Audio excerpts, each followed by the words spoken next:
We move now to our second panel discussion, the War Room, live cyber attack simulation on a vessel, an active engagement session.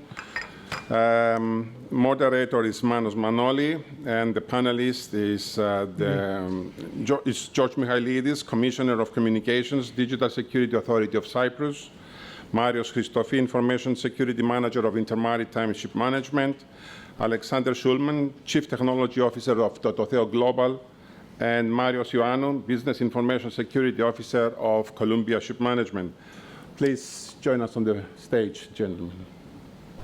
By the way, I received another phone call from our secondary SOC, which actually administrates the firewalls. And that secondary SOC is now containing also any related traffic to my laptop. So two SOCs ring few moments in difference. But we close that subject and then we'll move to our new subject. Just give me a second to make sure that I'm holding the right equipment. Well, question number one is, as our companies have been directly affected by new regulations, what are the biggest challenges we are facing with compliance, especially on shore? And I refer, when I say compliance, to all the things that happily happen to us when it comes to financial audits, ISO 27001/2022, and nowadays coming up NIS 2. Commissioner. Thank you, Manos. First of all, I would like to thank the organizers for inviting me to this great event. I would say the first and the most critical is the lack of security culture. And unfortunately, we have seen this. The less mature the sector, the more the problems we have. And I will pick up from our previous discussion to show maybe the maturity of the sector, because unfortunately, maritime is one of the less mature sectors in terms of cybersecurity. It's the first time been anywhere that was discussed whether people should have internet access or not. And because internet access is considered to be like a utility, like you have running water, you have electricity. So you can see how things, the different perspective of the sector. And also is the fragmentation of the frameworks. So we have the IMO guidelines and we have the NIS 2. Some aspects of these frameworks, they are overlapping. So if you are in a sector that is not mature enough, it's one more reason not to do things, unfortunately. And the sector by itself has complexities. We have all these legacy OT systems. You have the IT systems, and there is, I understand, the tendency to integrate together. But if this integration happens, then you create a bigger attack surface. Because where the integration happens is maybe another source of possible attacks. The supply chain is something that has been discussed very quite often lately. And I'm not talking only about securing the suppliers, okay? Now I'm talking about, which is a new term that's been discussed, at least in the telecoms for the last few years, is the high-risk vendor. And I would expect that at some point it will reach also this sector too. So just because they are coming from a specific vendor, that will create an issue and measures that need to be taken. Skills, it's something that is very important. We are lacking skills in Europe. Maybe we are short of about 500,000 skills in Europe. And even when you get to a sector that is even more specialized, like the maritime, it gets even worse. So skills is something that needs to be developed, and it's not going to be easy in terms of the maritime domain. And the last thing, because I guess we don't have infinite time, unfortunately, due to the lack of culture, in many instances, the cybersecurity is considered to be just another cost, and they cannot understand the impact they will have when there is an attack and how much they have to spend to recover when there is an attack. You mentioned some companies, Maersk is one of them, 300 millions cost. If they were spent, well, maybe that's a company they are doing enough measures, but if a company spends a couple of millions every year, they would never reach the 300 millions anyway. Well, that's all from me, thank you. Very good. Marios, who is also in the chapter of cybersecurity, is also his cup of tea like mine. It's Marios, the same question goes to you, but before I answer that question, is that do you also see yourself as an IT person or as a compliance person? That's a really good question, actually, with the situation that came out now, and it's true, E26, E27, Ajax, everywhere, you start becoming more or less a compliance person, and there is no enough time to catch up with the actual technical needs behind it, so you can cover this, which was at the end of the day the point of the implementation of those regulations. Yeah, actually the supply chain was already covered, which is really important for us because we have a lot of systems, IT systems, OT systems. Another thing which is really important is the responsibility mapping, which in this industry lacks a lot.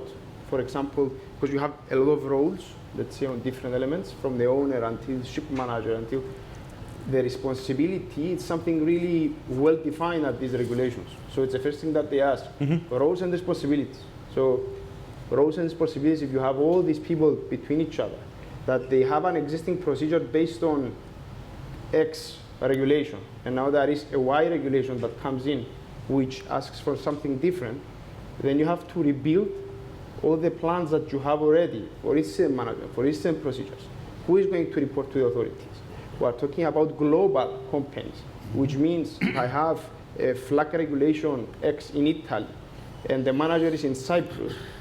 Who is going to report the incident? So it's a combination of things that not only the elements that are mapped from the regulations that you need to comply with, but also the relationships that need to be rebuilt and explained to the owners through all this cycle, let's say, why it's needed to change everything of this documentation that they had for years now, and tell them, now you are not compliant from scratch.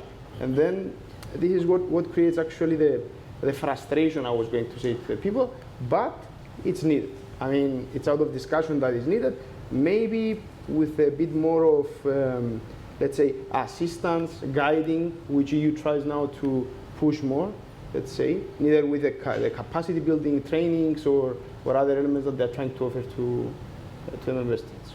Yeah. You're absolutely right, and I read somewhere lately that #1 reason for interruption in shipping companies is not anymore piracy, it's actually cyber criminality. And in order to combat that, it needs a teamwork from a lot of components or a lot of, let's say, colleagues within the group. And as you said, responsibility and being able to understand who is actually taking over what in a crisis situation is something that all these standards are now putting in place and help us CISOs to actually fight back or create resilience. Let's go to the next question, and then how important is for organizations to have a vessel live threat intelligence in place, like the one I showed before? How does it look like in practice, and what kind of resources are readily available, Commissioner? Well, thank you, Manos. If you allow me, I will get a different picture, and I will see at the national and a sector level picture. And the reason is that as a digital security authority, since 2018, we are working on a strategy of creating a maritime cybersecurity ecosystem. And this ecosystem would address 4 pillars. The one is training and capacity building, which, as we seen before, we're lagging. The other one is the legislative and the regulation, so that will contribute in making new regulation and new legislation. The third one is the innovation and technology, and the fourth one is the information sharing. And that within that pillar, we have also the threat intelligence. So going now, we have done many things in terms of training and exercise, etc. But now we reach a point of moving to the fourth pillar of sharing of information. So as a result of the trilateral, which was in December 2025, between Cyprus, Israel, and Greece, it has been agreed, and actually that was something that we have already started working on, to create a maritime cybersecurity center of excellence. And that will be operated in Cyprus and will serve, of course, the maritime domain. So there are various phases in that. So phase one will be threat intelligence. So shipping companies, anyone who is related with maritime can apply for getting services. It will be, of course, free of charge. And we will be providing threat intelligence of that is threats that they exist, attacks that they took place in somewhere else. So, and where possible, maybe some suggestions on how they can treat about. Phase two will be a SOC based, so will be like a live monitoring, exactly what you just showed earlier on. Phase three, incident management, and of course there are many other things that we can build on. So that what is coming, and will be not at the vessel level, but more at the umbrella level of nation and sector level. Is the European SOC and threat intelligence going to have a charge too, or is it going to be also free of charge on? At the beginning, it's going to be free services. Because that is very beneficial for the small shipping companies that they cannot afford to have a proper SOC cost-wise. Yes, that's true. The target is to have it free, and maybe at some point that they have to move at a self-sustainable state, will be a small charge, but still it will be much less than if any small company would like to get them on their own. Very good. Thank you. Free, it's music to our ears. Alexander. Yes. Good morning, first of all. Thank you for these meaningful discussions. Okay, from more practical rather than compliance standpoint, we'll try to answer or address the same question. So the threat intelligence, it's like a multi-layer pie. This pie is not very cheap, so you might need to go for a diet after eating it, but it's extremely important. Skip some of the layers, and you sacrifice all your IT infrastructure. Very briefly on the layer, so the middle layer is more the most real-time and important one. That's usually a next generation firewall that you install on the vessel itself. So it works on segregating your networks, making sure that your business threat will not affect your OT system, and vice versa, and also with the businesses the same. It manages the rules. It makes sure that if one host is compromised, it will block its access to the command and control center of the attacker, and it will do it in real time without any intervention from the human. So this is very important piece of the puzzle that is not discussed very often, but this is actually technically a center of the cybersecurity on board the vessel. Whenever there is an incident like what Manos was showing, that means that either on EDR system that was installed on that laptop or from the firewall, which again what Manos was referring to, which means that these systems are sending their logs to a SOC center that collects them, analyzes, has some predefined rules, and immediately reacts. That's a second very important piece of the puzzle that is a shore layer. And there is also a ship layer that's often considered optional. These are the EDRs that Manos was showing. These are the monitoring and threat analysis and network scanners installed on the ship to find if any anomalies are happening, or to collect the inventory of systems and platforms installed on the vessels and collect all information about their potential vulnerabilities. And believe me, there are a lot, because especially business and OT systems, they're very often very old versions of Windows, very old versions of Linux. They were never patched, and there are lots of vulnerabilities that needs to be addressed.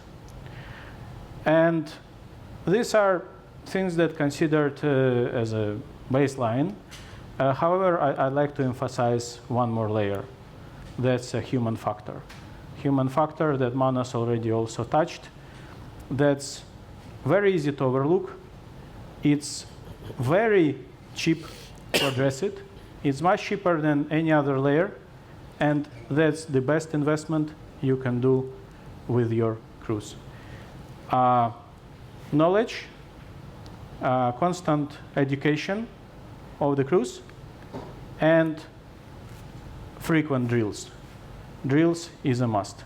Without a drill, there's a theoretical knowledge of a crewfarer, seafarer, that they may be a victim, they may be under research, but when they receive a message, they will think it's legitimate.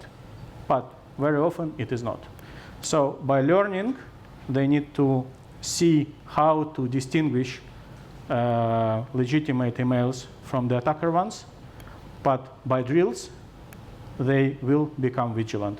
They will understand that every message needs to be checked.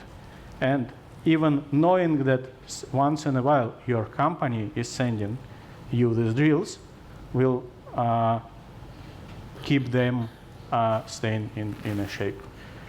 So these are more or less the biggest or most important threat intelligence tools that are readily available. They're not very cheap, but they're very important. Correct. They're not cheap at all. And you touch also a point where it comes to education, and thank God for technology.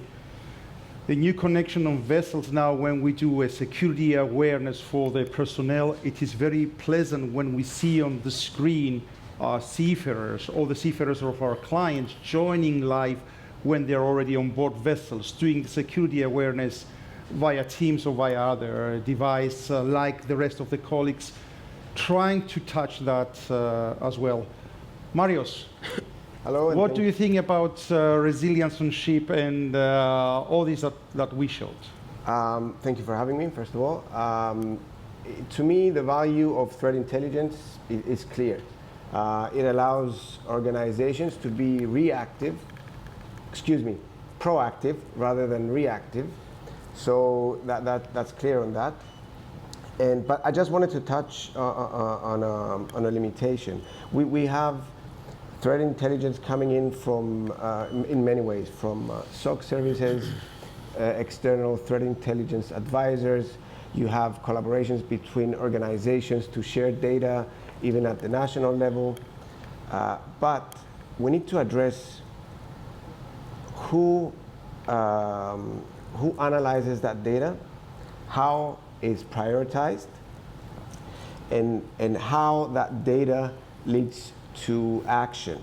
Action that could be, I don't know, patching of vulnerabilities or even informing our vessels. So processes need to be set in place to analyze all that data and take and create actions that matter. Very correct.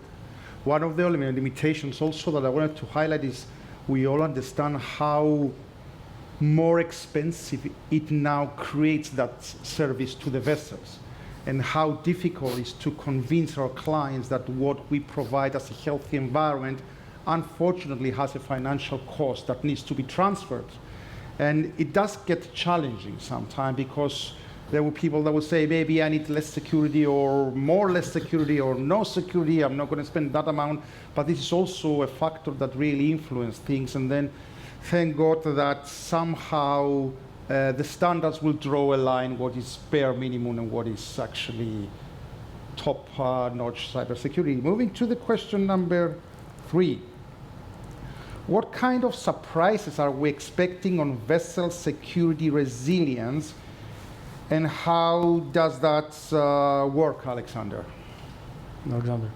So, yeah, okay, black hat actors are very inventive and very proactive and very creative. So we should expect any kind of surprises, anything that you've ever did and forgot about it, they will find it. They will find, expose it. So from our experience... I mean, sorry for interrupting. Yeah. We had a seafarer calling, say that he found a way on how to browse on Starlink free. So you understand that when he said that, what all the IT people felt like. It's the creativity that you get from the problem. So yes, correct. Sorry for interrupting you. Okay, that's a good example. Yes. So let's start from the basics. Starlink. We all know it's a great source of connectivity, but it was never designed for sea. It was designed for home use. It does not have any proper firewalling. And when we transition from the VSAT systems that have everything ready by design, okay, they're slow, they're expensive, or more expensive, but they are also better protected. Starlink is not. So when you start working with hybrid communication, that's number one thing to address. Otherwise, you're very much exposed like any other household. Household is not a target usually, but the vessel is. Another thing that may come as a surprise, that there is a double cost. Double cost means that every threat intelligence that you install on board or on the shore, it requires communication. So besides paying for your business connectivity and for your crew leisure access, you're also paying for these systems to communicate with the shore. And sometimes that's quite a lot of data. So again, need to choose systems that are designed for maritime and optimized for the mobile internet. Okay. Marios, any surprises from your ship resilience? I will start from the simple ones. The first one is lack of documentation. Okay. Which is at least not for the new builds, but the old ones. So I learned always when I get somewhere, show me the documentation to understand what's going on here, what exists. So it's the first surprise. You can go to a ship which has everything in place. I mean, everything. Even the last cable from where it passes. So you know how to harden, what you need to harden, how to achieve compliance, let's say, based on the requirements. And you go to a legacy fleet or something like that, which they don't even know if they have what type of connectivity exists, which is not a ship problem. It's not the mentality of the vendor. So at that point of time when it was created, the mentality was not to create extensive documentation, cybersecurity documentation. It was the actual availability of a system which was the purpose. The other thing that it's surprising is that with the Starlink, let's say, enforcement hybrid connectivity issue, the overall connectivity and the control of the connectivity due to data control became a security issue, because it's the only way that you can control the flow of data. So it became an information security issue out of nowhere, because at the same time you can achieve what is a threshold, let's say, based on the package that the owner selected to be installed. So and you have an overhead, let's say, on things that you couldn't expect it. So that was a surprising thing, let's say, which did not exist, let's say, at short sight in the past. And the other thing is the surprising thing. Actually, it's more or less the type approval bottleneck that exists on some elements. So those are the main, let's say, things that are coming now in my mind for. Cool. Very good. If I may, one more thing that may come as a surprise. It's a management access of the business systems and OT systems that you have installed on the vessel. Very often, the vendors, they leave their management access to be able to maintain their systems on board. And these are very often being exposed. Not extremely often, but more often than we would hope for. So one very important measure is to close such unattended access and allow this access on a time-based workflow. So you need to get requested, and then when they don't need it anymore, it to be closed. Otherwise, these accesses being left there, they are just attracting you as a target. Very good. Commissioner, do you want to add anything on things that they have actually, said? I totally understand and agree what our colleagues say here. I would put it in three categories. So it's the cultural surprises you will get, the organizational, and the technological. Correct. So cultural is if there is a lack of culture about cyber, how can you manage an incident? So that's there and will be always there until there's going to be a shift that will take too much time. It's organizational. That has also been mentioned by Marius. If you don't have the processes in place, if you don't have backups, for example, how can you recover for something that you will never back it up? If you don't have continuity plans, so how can you ensure that your services will continue even after there is an incident, or bring them back to service? And of course, it's technological as well, because I understand and I can see from the maritime industry that there will be very old legacy systems, end-of-life systems. I'm not sure with a Windows XP how you can recover or be able to do something with this. You're not. Yeah, but might be there. Yeah. So, and maybe, as you said, maybe nobody knew about it until it has been discovered when there was an attack. So those are the elements that they exist, and it's not only in maritime industry, but maybe in some elements they'll be much more stretched in this industry. It makes it extremely difficult, because the vessel was something that yesterday had 10 megabits, 8 megabits, 5 megabits connection, and it was a very fainted, exposed, let's say, device in the sea. And we have turned now to easily speeds of 100 megabits and 200 megabits, making it nothing different than an office. Not only that, we have also the culture of people. We are a multicultural company. We have also to administrate very well something which is not in our backyard. It's remotely sailing at the 7th Sea. That's really difficult for us, but we are managing slowly. Let's move to question number 4, which is my actually favorite question. Marius, Ioannou, will small and medium-sized companies be able to adapt with these emerging security technologies, EDR, XDR, SOCs, AI on vessels? And how can they be supported when they don't have this budgeting at the end of the day? Yeah, it's a lot of things. The IT person is the IT manager, the IT support engineer, the CISO, and the guy who brings the mail as well. So it's really very challenging for small companies. Especially if they got the boost of connectivity where they were barely connected, and then they get the boost of AI and connectivity at the same time. So it's from 0 to hero. They have to go really fast.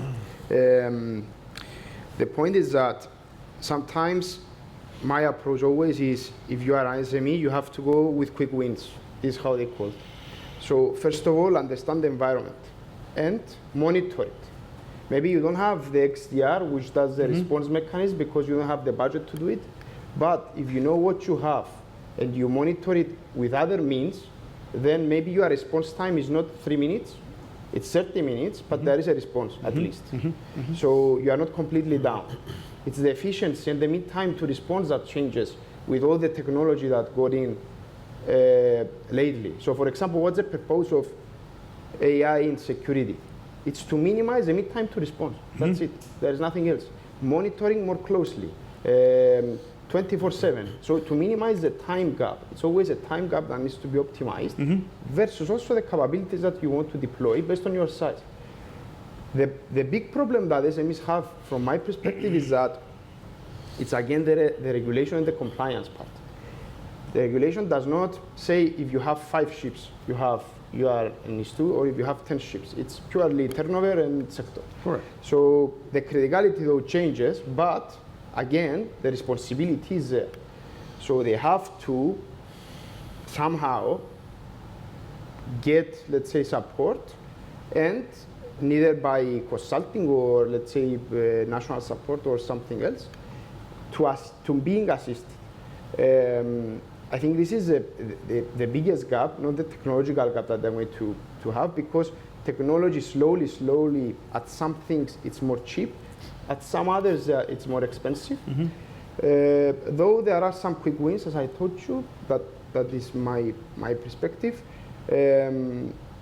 In general, I think that's the plan. Build procedures, build quick wins, backups, solid disaster recovery plans, onshore at least, and then assist the ship side. Marius. I'll agree with what you said earlier, that EDRs, XDRs, and managed SOCs are expensive, but they're also operationally intensive. So the issue with SMEs is that they work on a budget. They may have limited internal expertise, and they need to justify costs for cybersecurity, either to management or to owners. So I think, Which is still challenging. exactly. Yes. So I think the adoption will be gradual. If you look at the antivirus, at some point it was considered an extravagant, let's say. It was, but now it's basic. So I think. Sorry for interrupting you, but do they have the time, Marius, for taking it really gradually and slow? I mean, you may tell me that the small company has, let's say, a smaller exposure out there. But looking at what we are facing geopolitically, it's a crazy world out there. I agree. Yes. I don't think they have the time. Yes. I think that this is just the fact that especially in the maritime industry, things move a little bit slower than other industries. Correct. So that's how I see it. Now, what small and medium companies can do before adopting such technologies, they can get the basics right. They can have a robust cybersecurity plan on board their vessels. They can have an information security management system based on frameworks like the ISO 27001 ashore. They can have procedures for risk management and such. So there are ways to protect themselves before adopting high-tech technologies, let's say. But very, very important is to create a security culture within the organization. Because, as you said before, the human element is still the biggest risk, either through mistakes or just lack of awareness. So that's my take on this, yeah. Alexander. Manos, Yes. we had before the discussion with the communication cost. In the same way is also the cybersecurity cost. How do you, as CSOs and IT guys, supporting or, let's say, giving this to the board to approve this extra cost? How do they see it right now? I mean, do they really take it serious, or they don't even bother, or they don't see the Maersk, for example, how do you see that? It's a very good point that Marios made before about the responsibility and who is deciding what. Definitely the CISOs are not financial personnel and are not accountants. Yeah. However, it is with an obligation to, let's say, enhance the level and keep also the compliance in order for the company to continue healthy. So I think for both Marios and myself, somehow I believe that we have the liberty to somehow make a decision on technology and on a financial budget that enables to keep the company and the vessel secure without needing to really go to management and beg for new funds or new. But that is exactly what small companies don't have, that the IT people need to explain about cybersecurity. If you look at the news, I mean, every now and then there is a shipping-related incident about cybersecurity. And I think we came to a point that for our culture and for our companies, the top management levels understood that everything now goes around IT and cybersecurity. But is it like this what they say, for example, okay, what if I get penetrated and then infected, what they are going to get from my little company, for example? Is it something that you see, or do you have any small ship owners here that can tell us how they feel about it? It would be good to hear. Let's don't forget that reputation doesn't have a price tag. So if, for example, you get hit by ransomware, I will try to keep my mouth as close as possible, not to reveal the name of the company. But when there is a person coming to me saying that all our 45 computers are now have a yellow whatever screen and there's operations, nothing, and I have 20 seafarers in, let's say, airports, then it's not only price tag, it's reputation, it's also human lives. If you lose everything and you have 20 seafarers traveling, or you have lost your communication with your crew or your full management vessel, it really can get quite serious at the end of the day. And usually these things happen on Murphy's Law when other things happen. I agree. Yes. Just to add, the point is, it's the fear of the unknown. When you lose your data, it's the fear of the unknown. So I always give them an example. So if you were passing from the road or somewhere, and someone comes there and tells you, give me your data, and I will process them for free, I will give you back whatever you need. It's what AI assisted us to show that cybersecurity, indeed, it's a bigger need. So it really came and assisted us on that thing, because we tell them, are you going to give them? No, it's the same thing. Someone took them from you. So it's the concept, it's to put them in the concept, because I think it's just the machine and the hardware sometimes, which is not. Yes, correct. It's nothing about machines. NIS2 is mainly an entity company level obligation, not a vessel by vessel regulation. Do the companies see compliance as a box ticking exercise, or do they appreciate that the regulatory compliance actually helps towards resiliency, Commissioner? Again, we come back to culture. So if there is a lack of culture, then of course it will be seen as a box ticking exercise, because they will not appreciate the benefits that they will get out of framework by applying the framework. So we can see that maybe they are spending time in doing documentation, they're doing penetration testings, but the question is, have they achieved resilience? Have they trained their people? Have they, do they have the technology? Do they know how to operate the technology?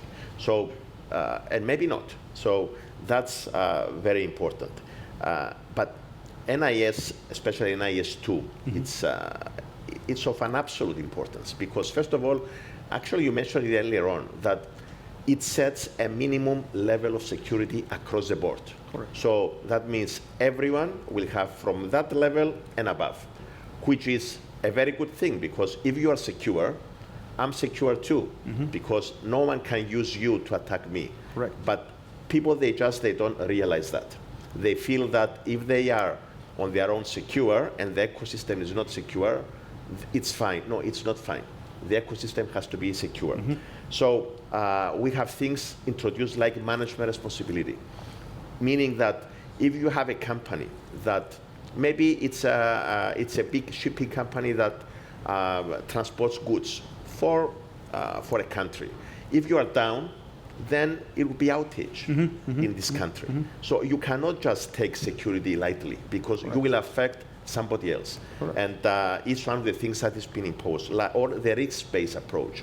You need to ask risk assessments. You need to know your risks, and you need to invest where the biggest risk is. It's not where it's more fancier or it's better. And of course, the incident reporting, that you need to know if you have an incident, I need to know it about it and prepare myself. So all in all, it's, I would say we are moving to continuous, continuous monitoring. We are moving towards risk-based resilience and enforcement. And the enforcement can be done by the regulator, but also have the CISO now that every company needs to have. Like the electronic engineer you have on a vessel, maybe in a few years you need to have a cyber engineer or a CISO on a vessel, just to ensure that everything is done and has a proper response. Very good. And as you said, if yeah, go ahead, please. One of the things that I always keep in my mind is the crew on board. There are certain industry partners who are pushing for standardized training with like classification societies, DNV, Bureau Veritas. And I wrote down my question. And basically, you know, are we creating a false sense of security by calling short awareness courses cybersecurity training, while crew remain unprepared to respond to real onboard cyber incidents? You mentioned about culture, organization, but we have to go back to the training schools. Now, my question is there a sense of false security? Thank you. Anyone want to address this? I can take it because it's, look, from my perspective, yes, the trainings needs to be enforced and needs to be part of the whole training matrix of all the people, as the same as you're on shore or on board ship. The point what changes is that the environment and the way that we approach, let's say, a solution, it's different completely. So the capabilities that you have offshore are different. So you need to train these people, let's say, on board with the means that they have. For example, NDIS system is down. They don't care about fixing the patching or something like that. They care how to make it still working. I mean, even if you're saying on short side, maybe, yeah, you will say, okay, I care also about the patching and the vulnerability management and so on, but it's not something that passed from their hands. Therefore, it's useless to provide them with this type of training. So they should not be the same. They should be tailor-made and part of training matrix. At least this is what we do. So we have to avoid this basic cybersecurity awareness training expression. It has to be a little bit more in-depth. We even train them for AI now. So different AI training for onboard ship, different AI training for shore. This is what we follow, yeah. That's the approach. Hi, thank you, Manos. Thank you for great panel discussions. I've been hearing from most of you about ISO 27001/2022, as the way you say. To tell you frankly, as Fleet, I started this initiative in 2018. We were one of the first company in the world who achieved this, right? Now, my question is, with this 27001 ISO, many of the companies having now, do you believe that, like I agree with George comments, that ecosystem, that if you are secure, I am secure. Do you believe that most of the, at least the European ports, if not other, pitch in and they give the incentive to the ship owners or the ship managers for that matter, who are having this certification like ISO 14000 environment. So environment, if you are exhibiting the best standards of environment, you achieve 14,000, our port is secure, I give you incentive. If that happens, probably the ship owners will keen to tend towards go for more secure sea or the ships or the shore. Do you believe that? It does happen already. I mean, I'm a CISO and I very frequently get into prospective clients' meetings where they ask me, what about ISO? What about NIS2? What about cybersecurity? And they have a box of questions. Same with KYC. Sorry to interrupt. Yes. It's an immediate pass. Correct. If you and have. then I also understand that some of the question, even the owner doesn't understand them. He needs to actually ensure that he gets an answer that he might conceive. And I'm not a marketing person. So yes, very correctly. I mean, all these standards can be and are used and now as a competitive advantage, but also are expected also by our clients, but other sectors that really need to understand what are you doing with their data? What are you doing with what they provide you as an information? So very critical and very good question. But let me jump to Marios because we have left Marios out. Do we have time? Very quickly, very quickly. I just that Adonis is not quickly there. Wanted to say that an anecdote. I had a discussion with an auditor, and he said that many people view non-conformities as failures, and they should not. They should view them as opportunities to improve. Yes. And if you take that mindset with NIS2, I think it will no longer be a tick box exercise, but a true process of achieving resilience. Resilience, exactly. Alexander, last statement from you. Tick boxing or blessing NIS2?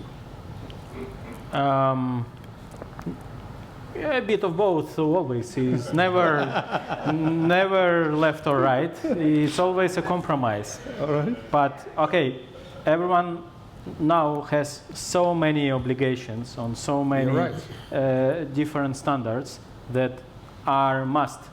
So the more they're harmonized, the more is in our benefit. And I believe NIS2 is not very far from the rest. So it also empowers us to become safer. We cannot say we are safe, never. We are not secure.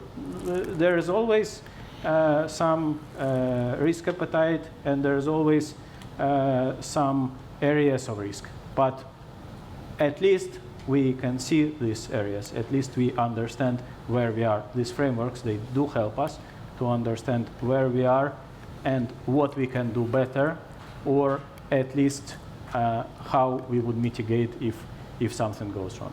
Perfect. Gentlemen, thank you so much for your valuable feedback and your information. Thank you again for joining. Thank you.